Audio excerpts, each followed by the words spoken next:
5 বছরে 20 বারেরও বেশি চুরির ঘটনা ঘটেছে কুষ্টিয়া শহরে আজিজুর রহমান সরকারি প্রাথমিক স্কুলে।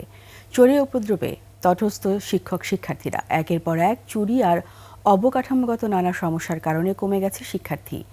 কুষ্টিয়ার প্রতিনিধি জহুর ইসলামের তথ্য, ছবিতে ডেস্ক রিপোর্ট।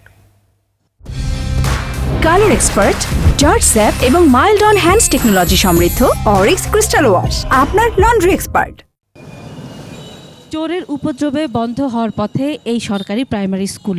গত 5 বছরে 20 বারেরও বেশি চুরি হয়েছে এই প্রতিষ্ঠানে। স্কুলের টিউবওয়েল 5 বার, চুরি হয়েছে 24 জোড়া বেঞ্চ, শিশু শ্রেণীর প্রজেক্টর, সাবমার্সেবল পাম্প, চেয়ার সহ অন্যান্য সামগ্রী। সিলিং ফ্যান চুরি হয়েছে একাধিকবার। সর্বশেষ রমজান মাসে চুরি হয়েছে বিদ্যুৎ সংযোগের তার। কুষ্টিয়া শহরে এই সরকারি প্রাথমিক বিদ্যালয়ে ভবন থাকলেও নেই গ্রিল, জানালা দরজার কপাট, ক্লাসরুমে নেই ফ্যান, নেই বসার বেঞ্চ। শিশু রুমটা আমরা সুন্দর করে সাজাইছিলাম, ওইখানে প্রজেক্টর সেট করা, ওইটা আমাদের ভাঙে, দরজা তালা ভেঙে প্রথমত ওইটা নিয়ে গেল। শুরু হলো সেই সময় থেকে। একের পর এক চুরির ঘটনা আর ক্লাসরুম ও বেঞ্চ সংকট সহ নানা কারণে অভিভাবকরা তাদের সন্তানদের ভর্তি করাতে চান না এখানে। বাউন্ডারির ব্যবস্থা ভালো না থাকায় প্রায়ই চুরি হচ্ছে এখানে। আমরা স্কুল কর্তৃপক্ষ বললেও কিন্তু তাদের সেরকম ভূক্ষেপ নাই আর কি। ক্লাসরুমেরও সংকট আছে আর এই ভবনটাও ঝুঁকিপূর্ণ।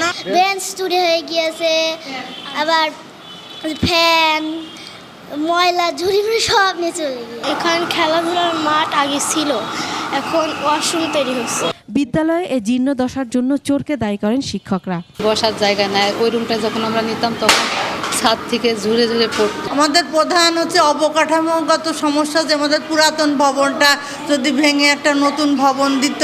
প্রাথমিক শিক্ষা বিভাগ বলছে অবকাঠামোগত সমস্যার বিষয়টি সমাধানের চেষ্টা করছেন তারা। প্রায় ওখানে গ্রিল কেটে বা জানালা ভেঙে আমাদের অনেক সম্পদ তারা বিনষ্ট করে। এ বিষয়ে আমরা জিডি করেছি থানায়।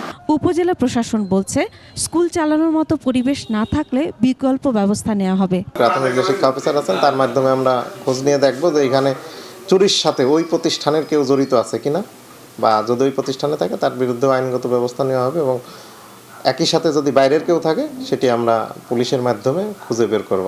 স্কুলটির স্বাভাবিক পরিবেশ ফেরানোর দাবি স্থানীয়দের। Masum আলিসা, desk report, 21 television.